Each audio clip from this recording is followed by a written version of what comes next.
¿Qué tal? Muy buenas tardes a todos. Bienvenidos a este webinar. Me da mucho gusto ver varios nombres conocidos, familiares, amigos de Check. Gracias por acompañarnos. Esta tarde vamos a estar platicando sobre un tema bien interesante, novedoso, que es la responsabilidad penal de la persona jurídica y el compliance. Y para platicar sobre este tema, invitamos y nos acompaña un gran amigo de Check y también amigo mío, Daniel Medina. Él es consejero legal de ética y cumplimiento. Tiene una trayectoria muy interesante, la verdad que es muy, yo lo describo como una persona muy disruptiva en todo esto del compliance y de lo legal. Entonces, si alguien quiere conocer un poco más de su trayectoria y información sobre lo que él ha hecho en todo esto, pueden visitar su página, que es demedina.mx. No vamos a dar toda su semblanza porque es tan larga que no nos da el tiempo. Entonces, los invito a que visiten demedina, de Daniel, medina.mx, y ahí pueden conocer más sobre él. ¿Va? Daniel, muchas gracias por estar con nosotros, gracias por aceptar esta invitación y darte este tiempo para platicarnos de este tema tan interesante. Hola Ale, muy buenas tardes y me da muchísimo gusto estar aquí con todos ustedes. También veo bastantes nombres conocidos aquí en el grupo de asistentes, así que queremos sacar al máximo el tiempo que tenemos disponible para hablar justamente de un tema súper importante, como es la responsabilidad penal de la persona jurídica y cómo esto se liga con el programa de cumplimiento, incluso la figura del oficial de cumplimiento. Entonces, gracias por la invitación, mi estimado Alejandro. Un honor estar aquí y también listo para hacerles la cordial invitación de que en cualquier momento que tengan dudas, preguntas, comentarios, las pueden ir haciendo en el chat. Las estaremos viendo también ahí para darles contestación. Nos gustaría que esta fuera una sesión muy dinámica donde ustedes también pudieran plantear sus comentarios, dudas al respecto de estas prácticas, de esta reforma, los retos de su implementación, la imputación y pues bueno, aquí construimos entre todos el conocimiento. Gracias, Daniel. Sí, la dinámica de este webinar va a ser muy dinámica, como dice Daniel. De hecho, no hay presentación, no vamos a estar pasando láminas, va a ser como una tarde de café o una tarde de tequilas, lo que prefieran imaginarse, lo que prefieran tener ahí al lado de ustedes. Y vamos a estar platicando con Daniel y entonces no se esperen al final. Si tienen alguna pregunta, alguna duda de lo que Daniel está platicando, pueden alzar la mano, pueden escribir en el chat y vamos platicando y vamos aclarando esas dudas. Ya Daniel nos dirá si es una duda muy puntual o algo que no se pueda atender, bueno, nos dirá y se les puede atender por correo, pero el chiste es que esto sea una platiquita casual de ustedes con Daniel, de Daniel con ustedes, ¿sale? Y bueno, pues vamos a iniciar. Primero que nada, Daniel, pues yo te quiero preguntar porque pues es un tema del que hay poco conocimiento y pues yo me declaro ignorante en este tema. ¿A qué nos referimos cuando hablamos de la responsabilidad penal de la persona jurídica? ¿Qué significa este término tan rimbombante que ahora se escucha? Muchas gracias, Alejandro. Y justamente les doy un poco de contexto de cómo me encuentro yo de cara a este tema tan complejo, polémico también, por parte de muchos abogados penalistas que ahorita estaremos contando algunas opiniones, algunos autores también. Y pues bueno, la anécdota de cómo llego yo con este tema es porque precisamente cuando vemos las reformas del Código Penal Federal y el Código Nacional de Procedimientos Penales en México de 2016, empieza a reformarse y a cambiar una acepción, un paradigma que nosotros ya teníamos en el derecho mexicano, que es que las sociedades no pueden delinquir, porque al final lo que entendemos y sabemos es que la persona jurídica, una empresa, es un ente conformado por personas físicas, pero que adolece de una voluntad propia, de una manifestación hacia el mundo exterior. Entonces, con esto en mente, se hacen estas reformas y empieza justamente en este Código Nacional de Procedimientos Penales a establecer e imputar, nos establece que se le puede imputar esta responsabilidad a las empresas. Entonces, esto es un cambio de paradigma, nuevamente, porque pues no se estaba contemplando anteriormente que las empresas pudieran ser sujetas de un proceso penal. Y yo llego de cara a este tema porque precisamente para la maestría de Reino Unido, cuando me toca realizar mi trabajo de investigación, que estará próximo a presentarse ya en inicios de 2022, me gustó plantear un reto muy importante que empecé a ver que se estaba replicando en todos los países que han implementado la responsabilidad penal de la persona jurídica, porque cuando vemos, por ejemplo, en México la redacción del Código Nacional de Procedimientos Penales, empieza a ser una alusión a que se imputará esta responsabilidad cuando además se haya determinado que existió la inobservancia del debido control. Y así se queda la redacción, mi estimado Alejandro, la inobservancia del debido control. Y es fundamental y es crítico entender a qué se refiere nuestro legislador al hablar de este debido control, porque a nosotros, como sujetos regulados, nos debe de dar la certeza jurídica de qué es lo que espera, a qué se refiere con que yo como empresa tengo que prevenir estos delitos e implementar ese debido control. Y cuando empiezo a analizar justamente a raíz de esta investigación que este mismo problema de interpretación de qué es ese famoso debido control se replica en la ley orgánica de España, cuando se hacen también las reformas, el legislador no les da información a qué se refiere este debido control y qué es lo que tienen que hacer realmente las empresas para que puedan incluso acceder a un programa de exención de la responsabilidad penal, donde incluso se puedan reducir las penas. Entonces, hoy es cuando empieza a cobrar mucha relevancia el tema de la responsabilidad penal y cuando hablamos del debido control, me gustaría incitar a la reflexión acerca de que el compliance precisamente viene ya como un elemento crítico y fundamental a darnos esa certeza de cómo poder defender nuestro caso en caso de una posible imputación penal a la entidad y a la empresa, ¿no? Entonces, en resumen, la responsabilidad penal de la persona jurídica se refiere a que ya no nada más nosotros como personas físicas, yo, Daniel, tú, Alejandro, podemos ser sujetos activos o pasivos de un delito, sino también una empresa, una entidad. Con eso en mente, pues hay bastante que trabajar, hay bastante polémica y pues es lo que vamos a ir platicando a lo largo de esta sesión. Qué interesante y qué reto, ¿no, Daniel? Porque yo siempre, cuando les explico un poco a mis alumnos, cuando platicamos de la PLD y todo, muy burdamente, yo sin ser abogado, pues como explico esto es, pues sí, a una persona física la puedes encarcelar, ¿no? A mí me pueden encarcelar, pero a mi empresa, a mi marca, vamos a hablar de mi empresa, mi marca, para no sacar otras cosas, check, pues no vas a encarcelar a la palomita, ¿verdad?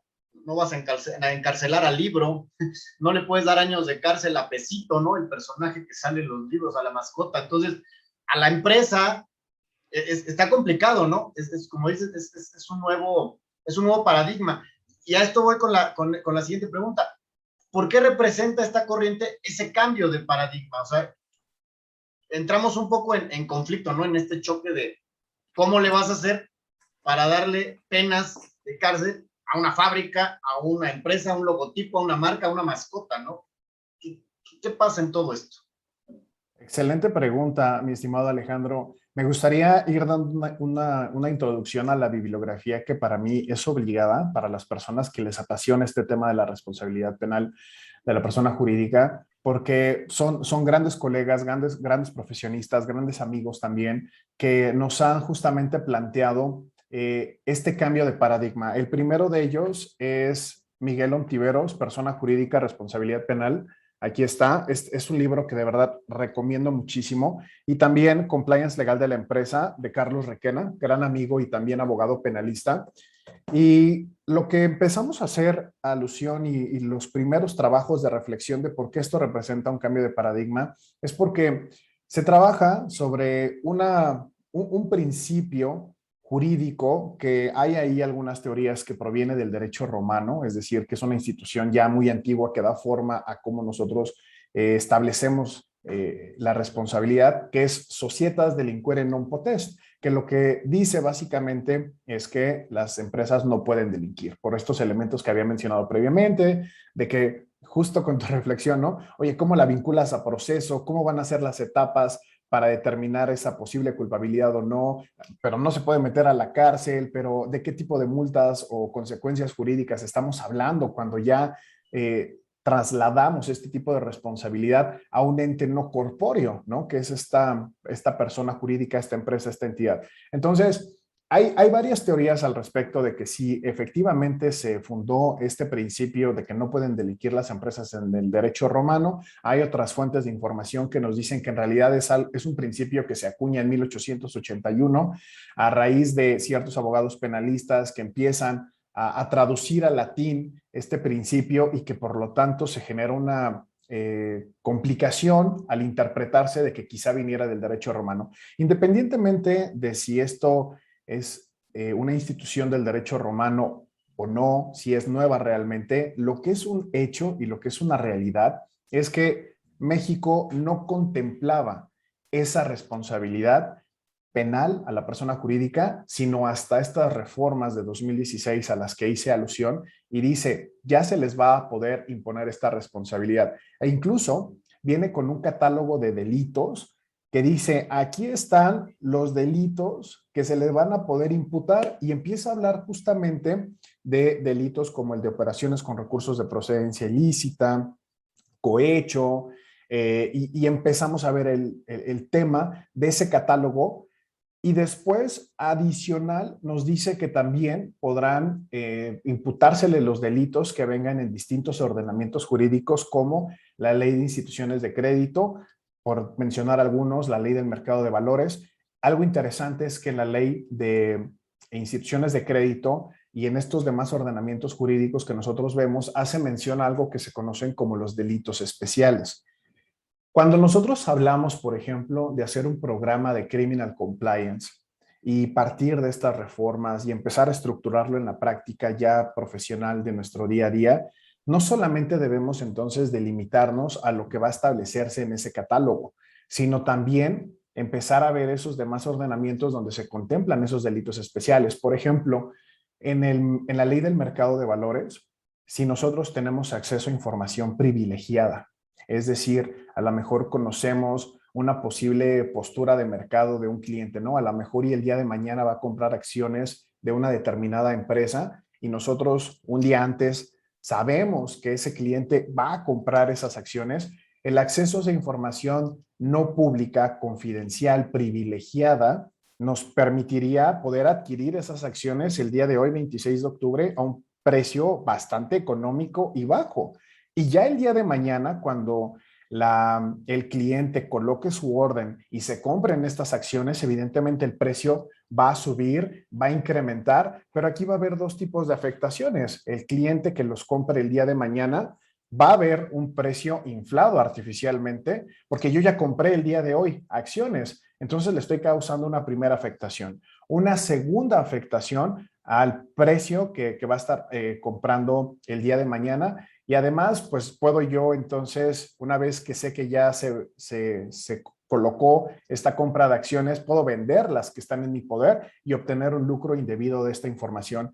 Y así, conforme vamos viendo los ordenamientos jurídicos como instituciones de crédito, Ley General de Organizaciones Auxiliares de Crédito, inversión, nos damos cuenta de que adicional a este catálogo general que viene en el Código Penal Federal, artículo 11 bis, pues tenemos también estas leyes de carácter que nos dan los delitos especiales, ¿no? Muy acotados. Entonces, cambia el paradigma porque si vemos solamente cuántos delitos hay en el artículo 11 bis del Código Penal Federal, son muchísimos. Más aparte, los que tenemos en materia de delitos especiales. Entonces, cambia el paradigma porque no creíamos que se pudiese imputar y aquí me gustaría hacer alusión a unas cuantas reflexiones que precisamente hace Miguel Ontiveros en su libro de Criminal Compliance, en donde dice que puede haber muchas posturas al respecto de que hay contradicciones en el proceso, de que cómo se va a vincular, cómo se va a demostrar el debido control, porque al final no hemos tenido en México, te platico, muchos casos al respecto, ¿no? No nos han dado todavía esa certeza jurídica de hacia dónde tenemos que apuntar.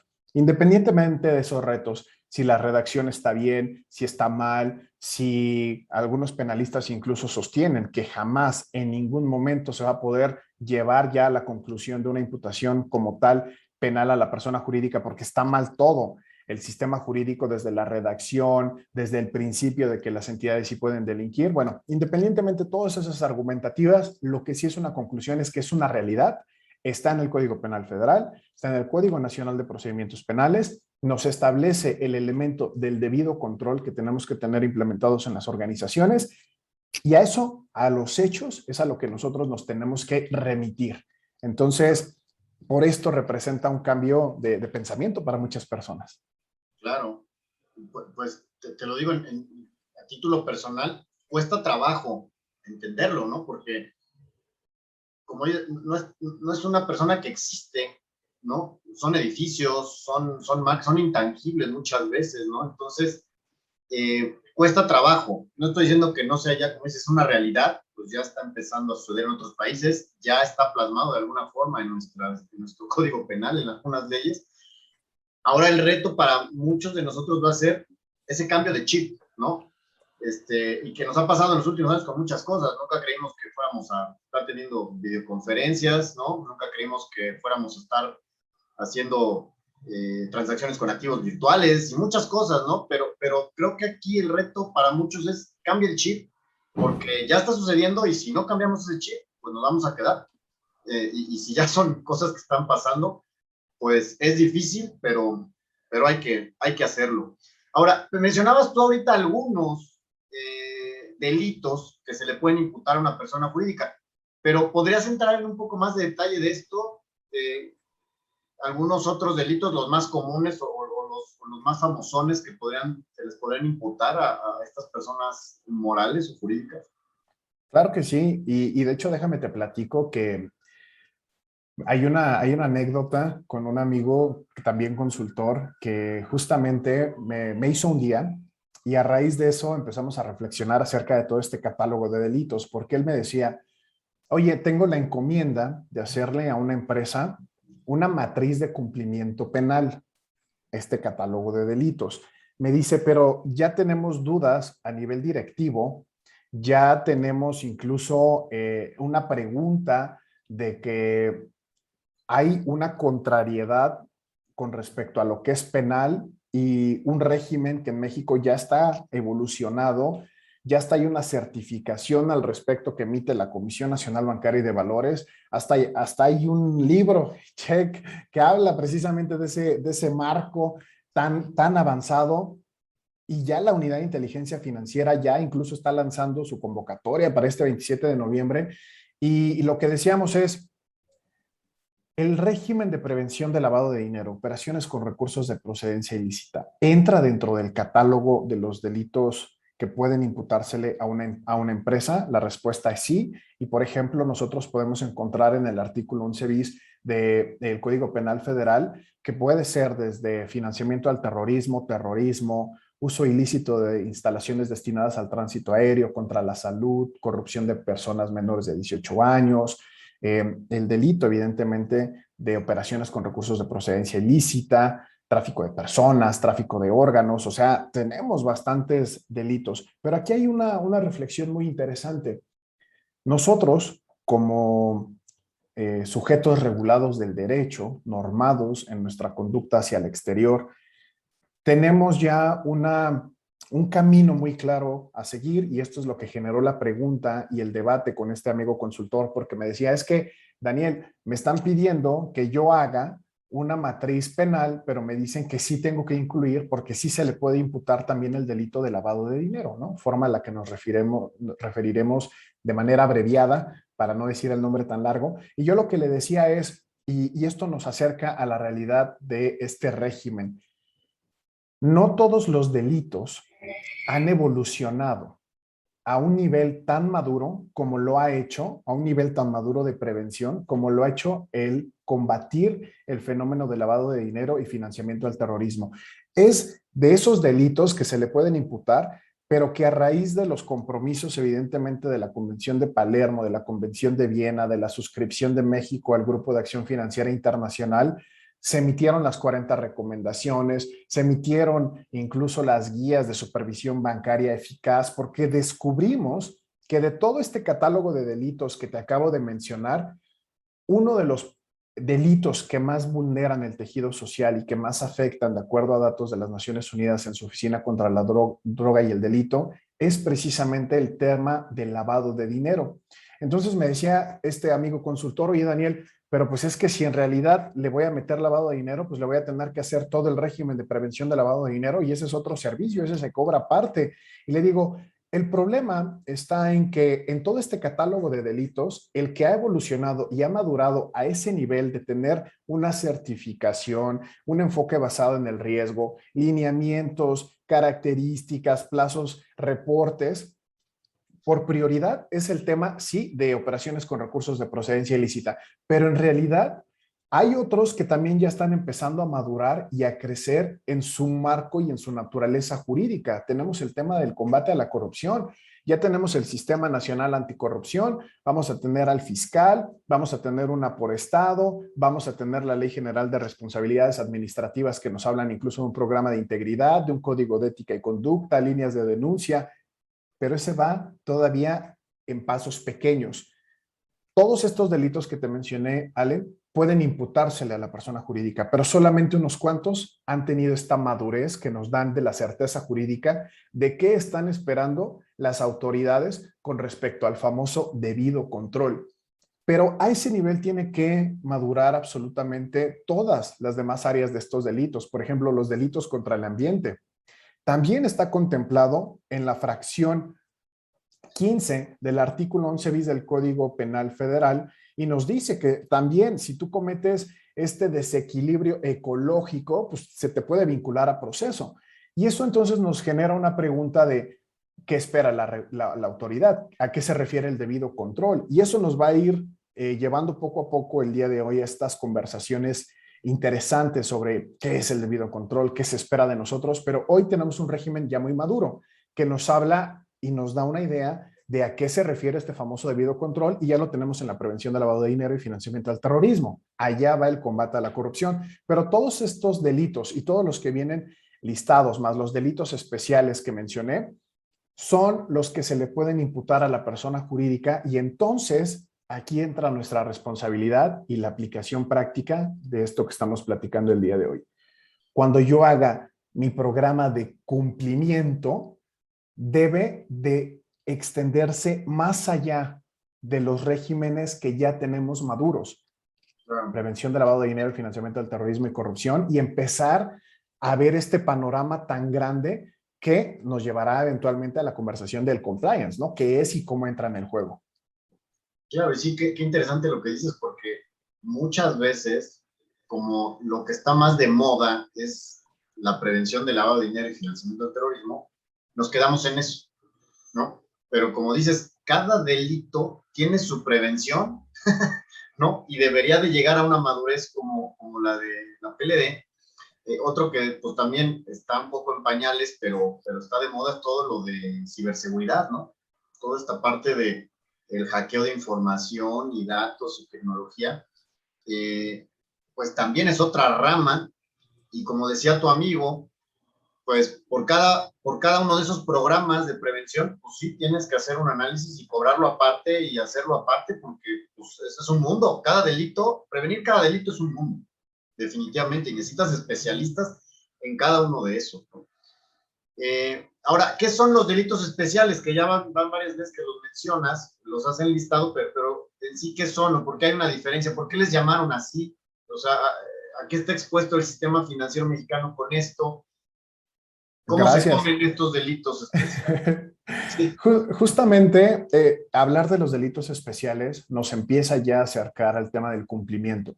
Por ejemplo, cuando nosotros analizamos este catálogo que está en el 11 bis y habla, por ejemplo, ya de el terrorismo, contra la salud, la corrupción de menores, cohecho, falsificación, etcétera, pues lo primero que se te va a venir a la mente, y la realidad es, no estoy expuesto, evidentemente, al mismo nivel de exposición para cada uno de los delitos. O sea, al final, cuando yo hablo de la responsabilidad penal de la persona jurídica de mi empresa, tengo que llevar a cabo un ejercicio de autoanálisis y reflexión para poder realizar un inventario de obligaciones jurídicas, para poder llevar a cabo una matriz de cumplimiento, un enfoque basado en el riesgo, que al final me diga, yo tengo que acotar todos estos delitos y estos catálogos dependiendo del tipo de actividad, es decir, el objeto social que está persiguiendo mi empresa.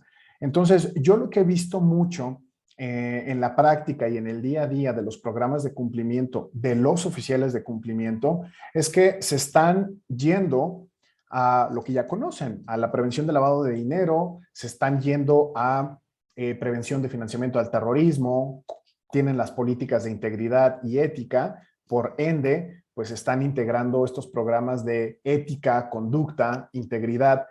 Pero entonces este cambio de paradigma tiene una obligación que justamente me encanta muchísimo la reflexión que hace Miguel Ontiveros al respecto, porque dice, aquellos que nos hagamos llamar oficiales de cumplimiento y tengamos ese rol, tengamos incluso una certificación, e incluso dice, y cuidado con las empresas, organizaciones, asociaciones que estén emitiendo estos certificados de oficiales de cumplimiento, porque tienen que dimensionar la responsabilidad penal que recae sobre los hombros de una persona que se hace llamar oficial de cumplimiento, porque tiene que ampliar su panorama y su visión y decir, no nada más me voy a quedar con estos delitos. De hecho, lo podemos ver nosotros que ha evolucionado y ha empezado a abarcar y a tomar más delitos financieros. Por ejemplo, el caso más real que podemos encontrar es el de ACAMS.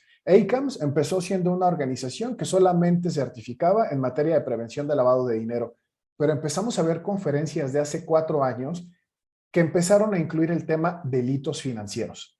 Y después empezaron a tomar prevención de fraude, prevención de evasión de sanciones internacionales, corrupción, evasión fiscal. ¿Y qué es lo que nos enseñó esa evolución de ICAMS? Que la propia prevención de lavado de dinero y el rol del oficial de cumplimiento en su acepción pura anglosajona como función garante del cumplimiento y de la delimitación y mitigación de la responsabilidad penal de la empresa, tiene que extender ese ámbito de aplicación e interesarse no nada más por los delitos que ya tienen mayor madurez, sino todos los que vienen contemplados y que se le pueden imputar a la persona jurídica. Y aquí es donde entra este ejercicio maravilloso de reflexión y análisis de los delitos especiales, porque te dice, presta atención también a tu objeto social y ve qué tipo de empresa eres, cuáles son tus productos, servicios, a qué tipo de clientes atiendes, en qué industria, en qué sector estás, porque a lo mejor y adicional a lo que haces y de estos delitos del catálogo general, pues a lo mejor y te aplica, no es una ley de migración, ¿no? A lo mejor y eres una empresa transportista, pero tus operaciones son en el norte de México y por lo tanto puedes caer en una responsabilidad penal al incurrir, al no tener el control debido de tráfico de personas, ¿no? Y entonces estos delitos especiales son delitos que vienen contemplados de acuerdo a un objeto social muy específico y que se encuentra delimitado por leyes de orden federal, como la Ley General de Salud, como incluso la Ley General para prevenir, sancionar y erradicar los delitos en materia de trata de personas y las víctimas, Ley Federal de Armas de Fuego. Podemos incluso hablar del Código Fiscal de la Federación, ¿no? El tema de factureras, operaciones simuladas. Entonces, los delitos especiales aumentan este catálogo y nos establecen una obligación a nosotros como profesionales de decir, oye, realmente estoy dimensionando al riesgo al que me estoy exponiendo al llamarme oficial de cumplimiento, porque el cumplimiento realmente tiene que ser holístico y tiene que contemplar absolutamente el catálogo tradicional más los delitos especiales. Entonces, es una muy buena reflexión.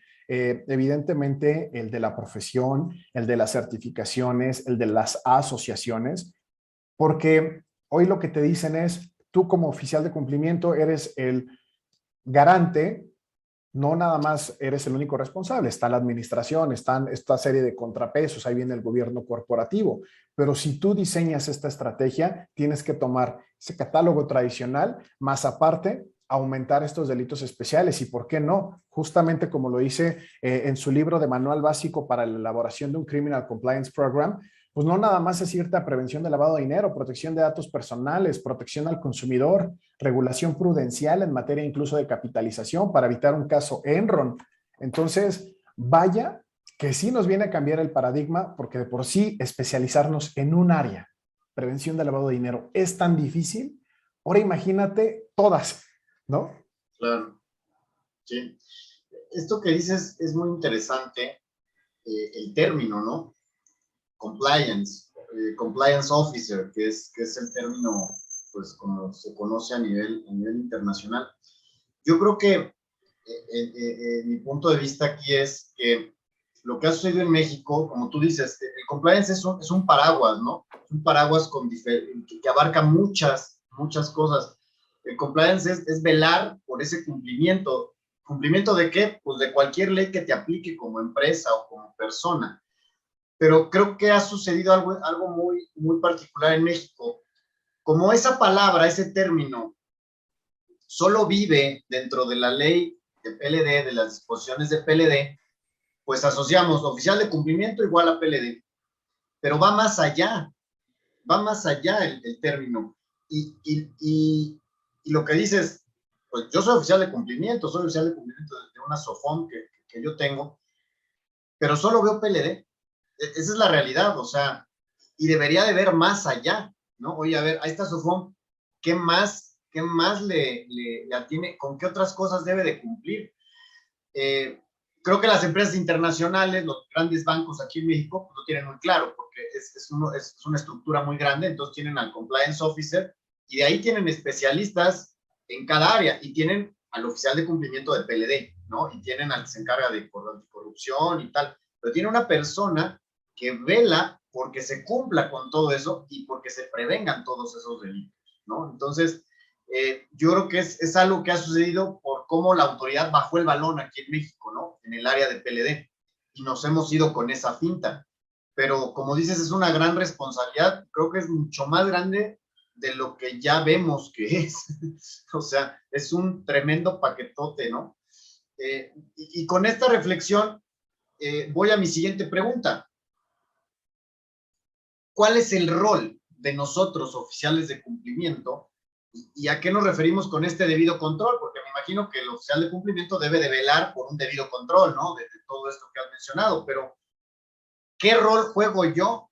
¿Nada más el rol de cumplo con PLD o le debo exigir a mis superiores, oye, dame a alguien más que abarque más áreas? O sea, no sé, ¿qué podríamos hacer aquí? Muy bien, muchas gracias, mi estimado Ale. Ya también veo unos cuantos comentarios aquí en el chat.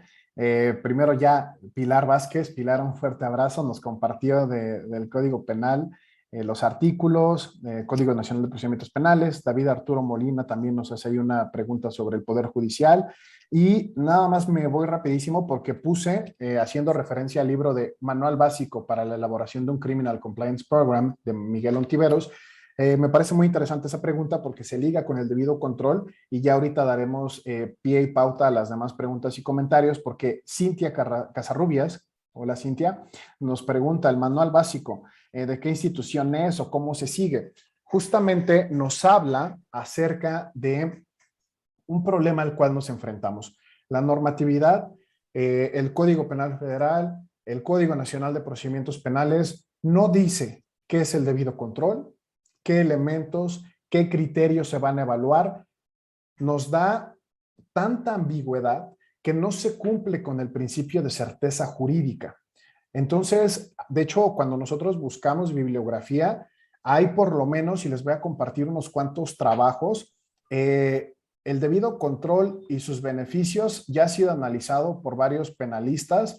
Tenemos uno de la revista de Derecho Penal y Criminología de Carlos Manuel Cuevas Oltra, que es doctorando en la Unión Europea de la Universidad Española, Tenemos también investigaciones hechas ya aquí en México de Eugenia del Socorro en la revista de la Universidad de La Salle, de la responsabilidad penal de la persona jurídica y el debido control. Son dos de los autores que he encontrado que se han metido ya a la discusión de qué es, junto con Miguel Ontiveros y junto con Carlos Requena, son los que ya empezaron a abordar este tema del debido control. Yo lo abordo en mi investigación también, que les platico, se hace de conocimiento público en 2022, pero todos coincidimos en que no hay claridad, no sabemos a qué se refiere eso del debido control, pero podemos irlo desfragmentando poco a poco y hacer uso de herramientas como el derecho comparado, el análisis, para poder dotarnos de qué se espera de mí como oficial de cumplimiento y qué es este famoso debido control, que incluso puede ser una condición para eximir la responsabilidad. Imagínate, eximir. Si tú demuestras que implementaste ese debido control y lo hiciste a los ojos de la autoridad, de acuerdo a los criterios que ellos emitan, lo hiciste bien, tú implementaste ese debido control, ¿sabes qué? La empresa no fue responsable. Pensemos en un caso, una empresa gasera. Esto es una realidad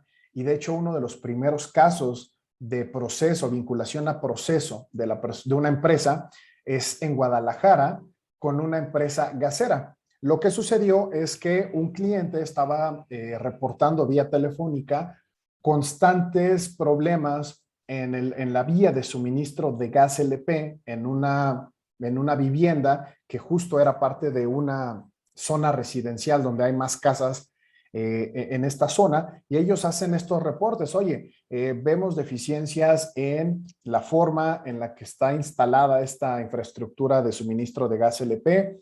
Reportan, no se hace nada, y lo que sucede es que justamente explotan estas tuberías, se hace una fuga de gas y mueren alrededor de 5 personas en este condominio. Y ya en Guadalajara, justamente un despacho dice, ¿sabes qué? Y lo comunica de forma pública, lo vamos a vincular a proceso y ya iniciamos la demanda penal contra esta empresa gasera en el estado de Guadalajara. Entonces, en este tipo de situaciones, ¿qué es el debido control? ¿Hasta qué nivel llega? O sea, tuvo que haber hecho esta empresa un detalle minucioso sobre la instalación del gas, verificar los tornillos, verificar que estuvieran pintadas de acuerdo al color que nos dictan la normatividad en materia de seguridad pública, seguridad cívica. Pues bueno, nos ayuda a desfragmentar la palabra debido control. Lo debido, aquello que se debe, ¿no? De acuerdo a la Real Academia Española, es algo que ya existe una demanda previa, ya existe una solicitud, ya existe un antecedente que es algo esperado de nuestra actividad. Y cuando hablamos entonces de eso que se debe, es porque ya hay una normatividad, ya hay una norma oficial mexicana, un código, una ley que nos establece estas obligaciones y responsabilidades de acuerdo a lo que hace nuestra empresa. Desde ahí parte el debido control.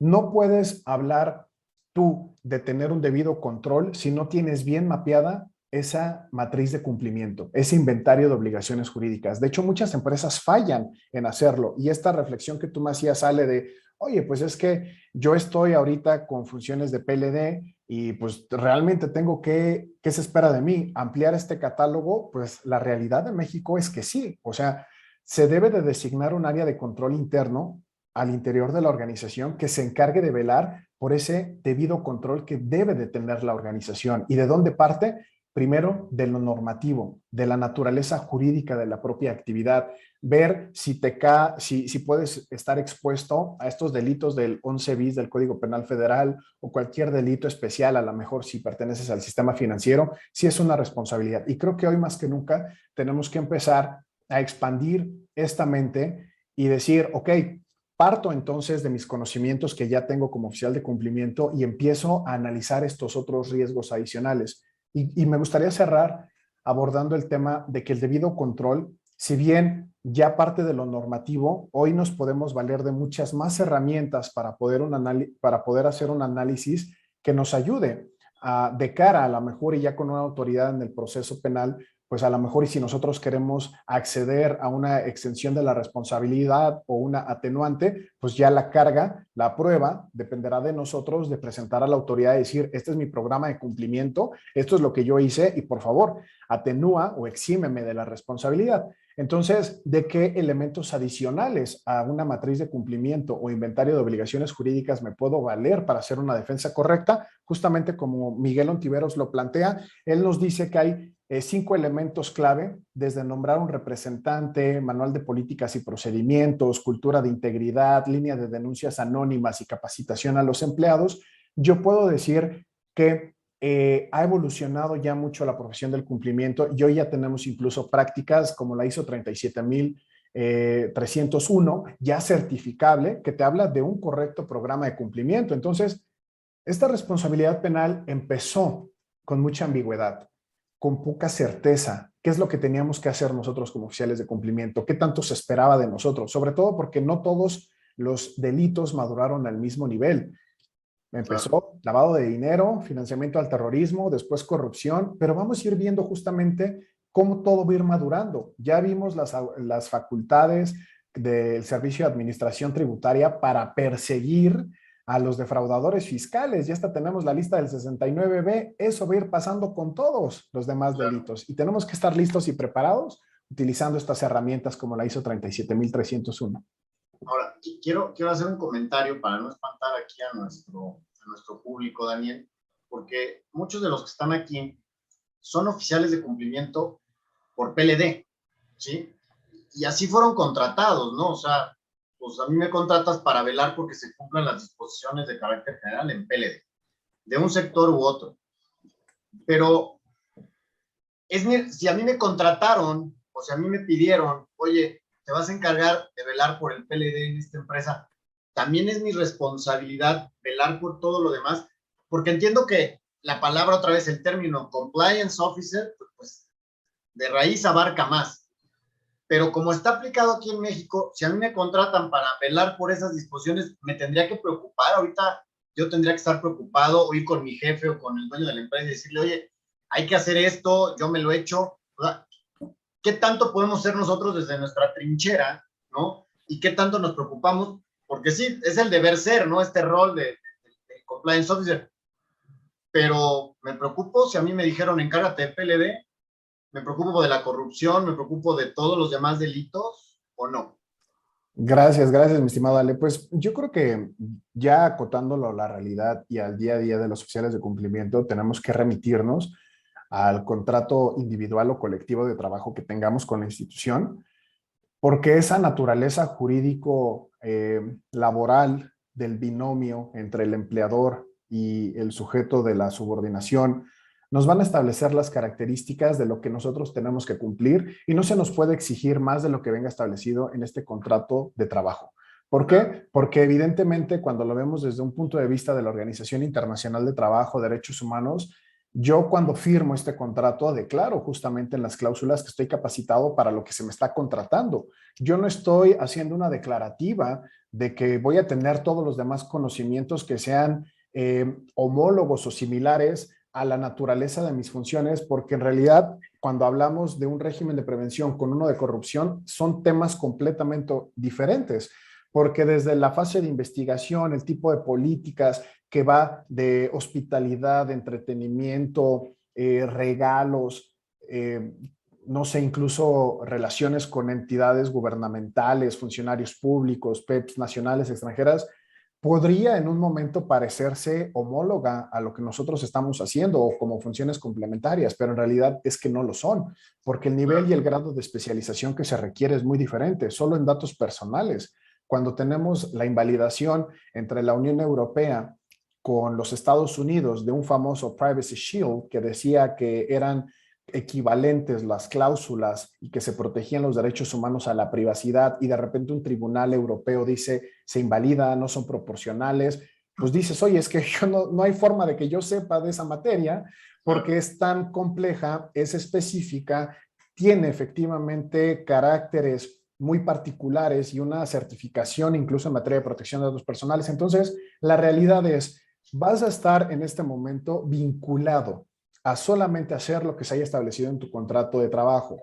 Es, sin embargo, nuestra responsabilidad como formadores de una profesión que es cumplimiento, incitar estos diálogos al interior de la organización y decir, Claro. oye, vi un webinar de responsabilidad penal de la persona jurídica, nuestro riesgo número uno por la naturaleza de lo que hacemos, y justamente aquí entra la metodología del enfoque basado en el riesgo. No me voy a enfocar en todos los riesgos y en todos los delitos en la misma prioridad ni en el mismo orden. Voy a establecer mis recursos personal, hasta se nota que estudié, ¿verdad? Para la Sí. certificación. Voy a Yo también establecer... hice examen el sábado. ¿Sí vas a Sí, pasar? exacto. Entonces, traigo todo súper fresco. Entonces dice que efectivamente, pues no vas a poder atacar todos los riesgos al mismo tiempo. Vas a establecer primero eso que es crítico, que puede poner en riesgo. Y ya reconociste entonces que si tienes un oficial de cumplimiento es porque estás en sistema financiero, te regula la Comisión Nacional Bancaria y de Valores y tu riesgo número uno principal, inminente, crítico es lavado de dinero. Pero presta atención, incita al diálogo. Tal vez no seas tú ese responsable, pero sí que te empiecen entonces a dar esa capacitación y a tener en el radar de que la responsabilidad penal es una realidad, no la podemos evadir, y si no tenemos el debido control de, y aquí me gustaría cerrar con esta reflexión, de esta pregunta, un riesgo no identificado no significa que no exista. Es simplemente un riesgo que decidimos aceptar de forma voluntaria y con ceguera voluntaria. Entonces, estamos realmente en México aceptando muchísimos riesgos a través de la ceguera voluntaria, de la negligencia, por no expandir esta visión y este panorama que ya muchos autores están empezando a trabajar. Ahorita ya les mandé otro libro que es Compliance y Responsabilidad Penal de la Persona Jurídica. Estas perspectivas comparadas, retos de implementación en Estados Unidos, España, Italia, México, Argentina, Colombia, Perú, Ecuador. Y ahorita voy a bajar, ahorita que pasemos a la siguiente pregunta y el público, ahí se ve gigantísimo, se llama Tratado sobre Compliance Penal. No hay mucha bibliografía, pero ya empieza a crecer y ahí es donde tenemos que generar y detonar este diálogo. Entonces, por ahorita estamos tranquilos, relajados, protegidos al amparo de nuestro contrato de trabajo, pero como profesión tenemos que evolucionar y darle forma a nuestra responsabilidad. Sí, al menos como dices, alzar la mano y decir, oigan, yo veo este otro riesgo. Yo no soy experto, pero hay que atenderlo y traigan a un experto para que atienda ese otro riesgo que puede ocasionarnos algo, ¿no? Bien, gracias por dejarnos más tranquilos, Daniel. Esto es interesante, sí, para que no se pongan en pánico. Ya nos queda poco tiempo, pero ya para terminar, ¿hay algún otro reto? Porque ya has mencionado varios retos a los que nos enfrentamos en México para aplicar todo esto, pero brevemente, ¿qué otros retos enfrentamos para aplicar todo esto, esta responsabilidad penal, este debido control, toda esta parte? Muchas gracias, mi estimado Ale. Pues el primer reto es que los abogados expertos en la materia, los penalistas, dicen que existen muchas áreas de oportunidad y muchas deficiencias en la propia normatividad y en la redacción del Código Nacional de Procedimientos Penales, que el escenario más pesimista es ni siquiera, o sea, aunque tú la demandes a la empresa, un buen penalista que sepa de cómo no es empatable con el sistema penal mexicano esta responsabilidad de la empresa, va a poder desvirtuar estas acusaciones y no se va a llevar a ningún término. Eso es lo primero, que hay varias posturas que dicen que ni siquiera tiene futuro. De hecho, cuando nosotros vemos vinculadas a proceso, está una institución financiera con sede en Londres, muy famosa por temas de lavado de dinero, se le está vinculando a proceso por fraude.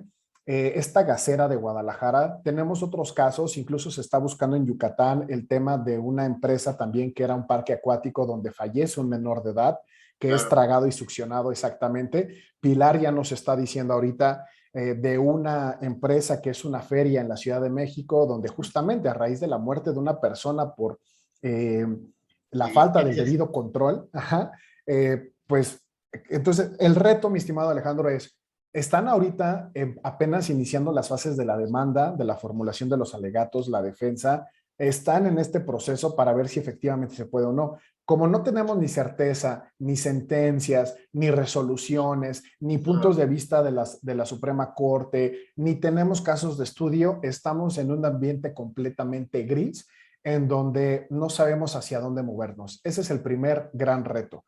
Y el segundo es la ambigüedad del debido control. ¿A qué se refiere?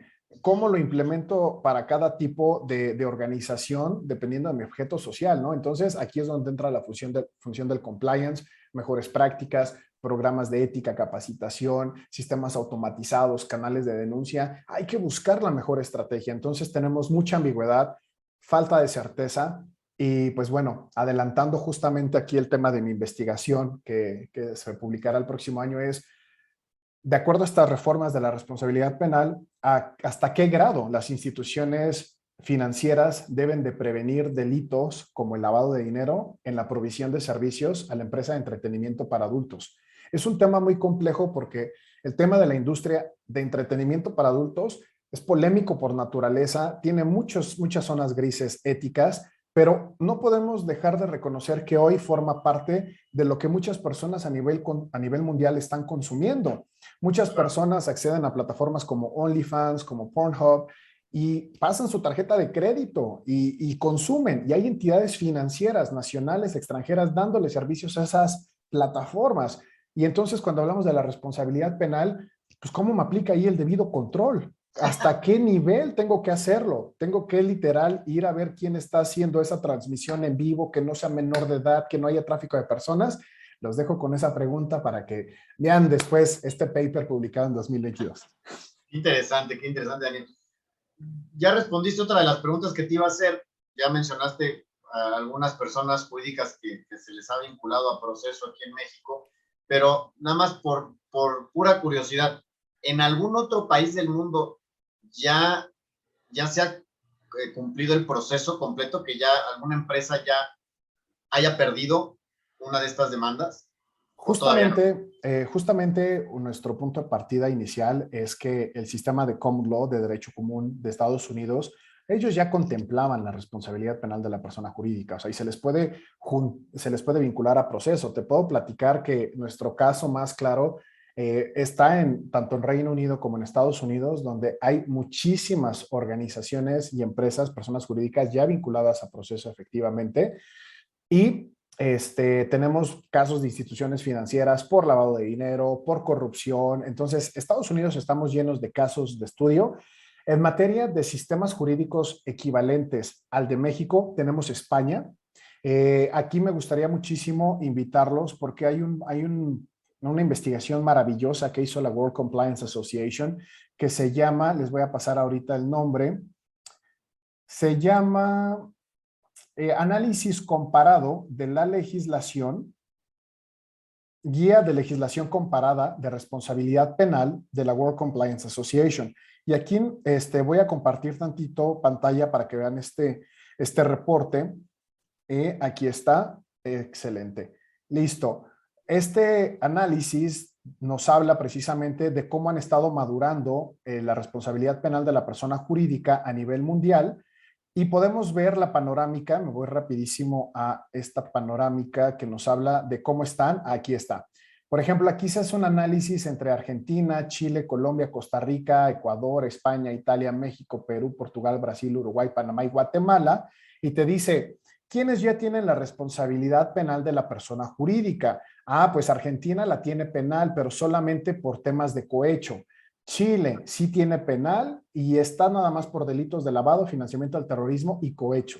Colombia no es penal, es administrativa. Entonces, este tipo de análisis comparado, ahorita aquí pueden ver el nombre, Guía de Legislación Comparada de Responsabilidad Penal de la World Compliance Association, nos va a ayudar a sistemas jurídicos equivalentes con el mexicano, quienes ya tienen una normatividad de responsabilidad penal de la persona jurídica y una investigación en Internet nos podrá llevar también a la conclusión de buscar estos casos, estudiarlos, de imputación a proceso y ya una resolución por parte de las autoridades correspondientes en cualquiera de de las jurisdicciones que sean de nuestro interés, ¿no? Entonces, aquí nos da mucho el panorama de Latinoamérica y unos cuantos estados de la Unión Europea.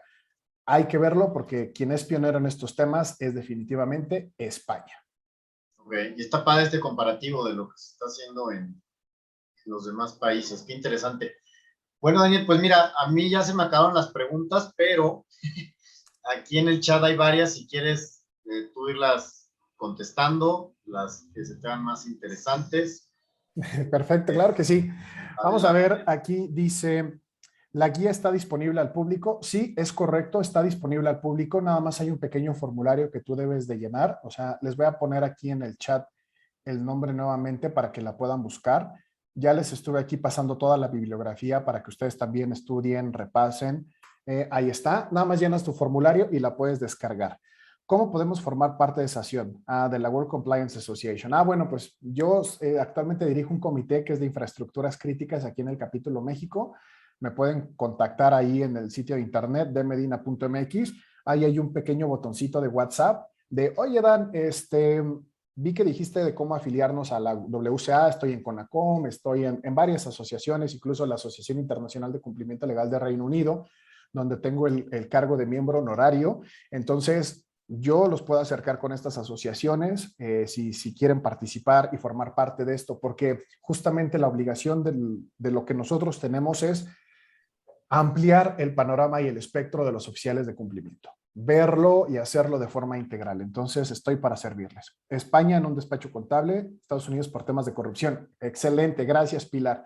Oscar Pedrosa dice, tengo un simple comentario acerca de los oficiales de cumplimiento. Es una actividad de abogado fundamentalmente por la actividad de vigilancia y cumplimiento que hace de ciertas normas jurídicas y que pudiera llevarse a cabo por las áreas jurídicas o legales de la empresa.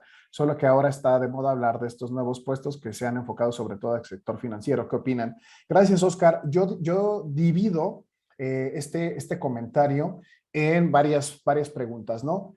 ¿Cuál es la función o la profesión ideal para ejercer el rol de oficial de cumplimiento? Veo que en el comentario nos hace referencia a que es fundamental y crítico tener una preparación jurídica. La respuesta es sí. De hecho, Miguel Ontiveros nos establece que tú no puedes tener un rol de oficial de cumplimiento si no tienes las bases jurídicas de cómo funciona el proceso de posible imputación de responsabilidad penal, porque vas a tener que ser capaz de defender ante las autoridades, los organismos judiciales, de que tú hiciste un programa efectivo de cumplimiento de acuerdo a los criterios que se enlistan en la normatividad. Entonces, hoy en día, certificaciones como incluso la de la comisión, te hablan de todos estos lineamientos de inspección, de tipos de visitas de las autoridades financieras, de qué es lo que se va a evaluar en un informe de auditoría, y tiene una razón de ser el hecho de que te pregunten todo esto. Necesitas tener esos fundamentos y esas bases. Si es solamente exclusivo para la profesión de abogados, no, definitivamente no.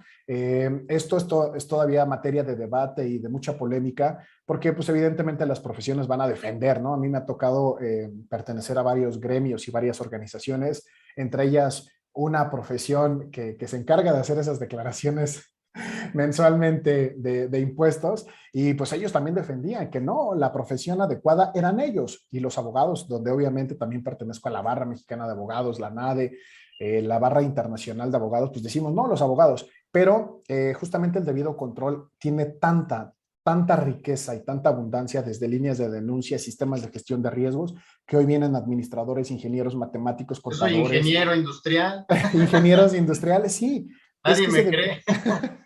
es que ese debido control es maravilloso. Entonces, ahí está lo primero.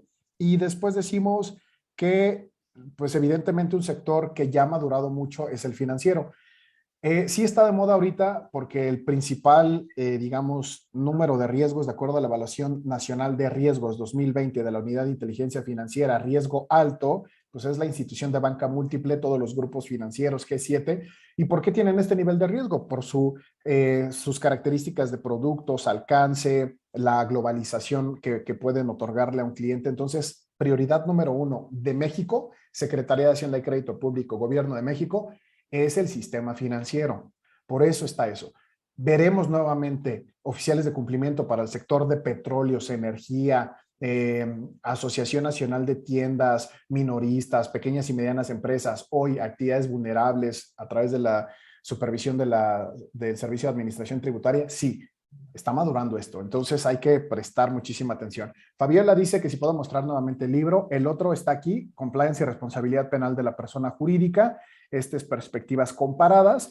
Lo que hoy estaba compartiendo, Manual Básico para la elaboración de un Criminal Compliance Program de Miguel Ontiveros.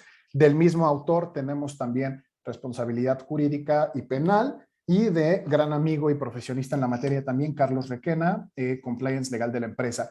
Uno más interesante, se los voy a compartir rapidísimo, es tratado sobre compliance penal. Me paro rapidísimo para aprovechar estos segundos que nos quedan. Listo, vean nada más el tamaño de este tratado. O sea, es la Biblia. Exactamente.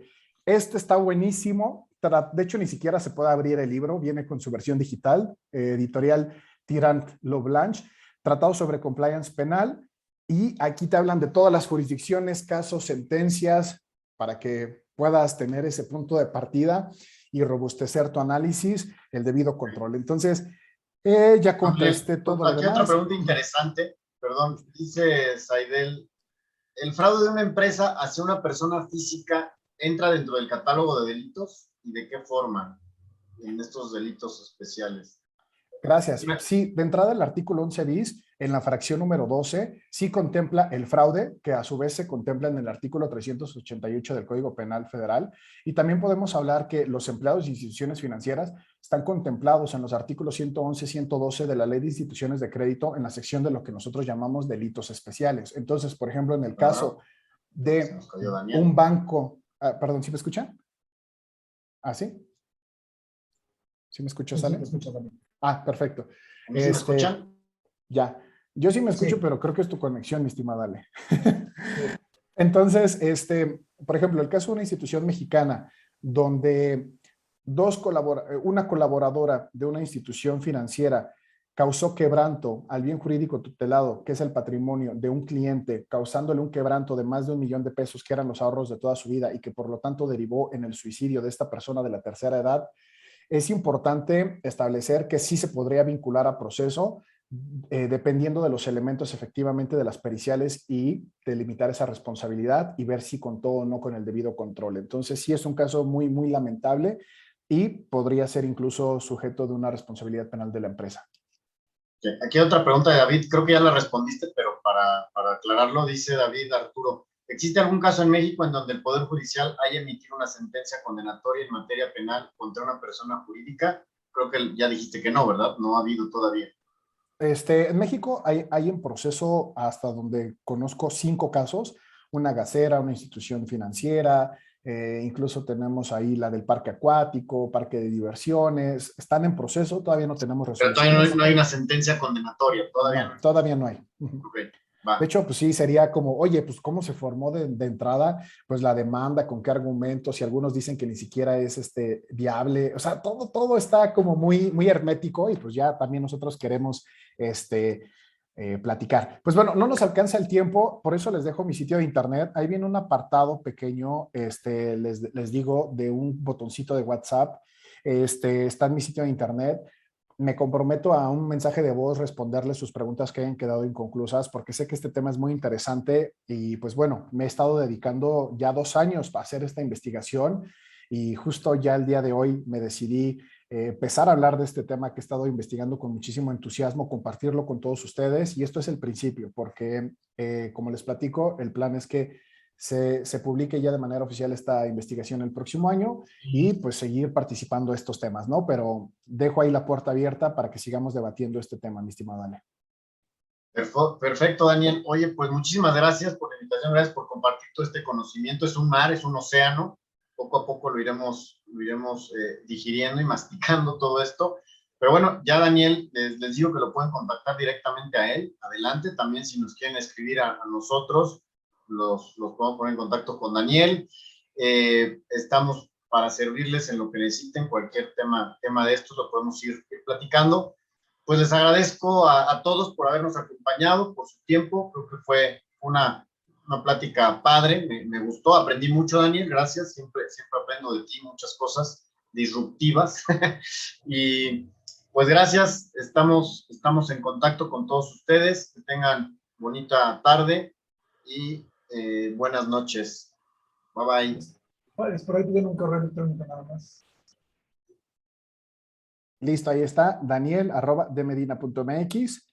Ahí me pueden contactar, ya está también mi LinkedIn y mi sitio de internet. Son mis 3 canales oficiales. Es la única red social que tengo y con el sitio de internet con eso. Ahí para servirles. Perfecto. Un abrazo, cuídense mucho. Bye, bye. Bye.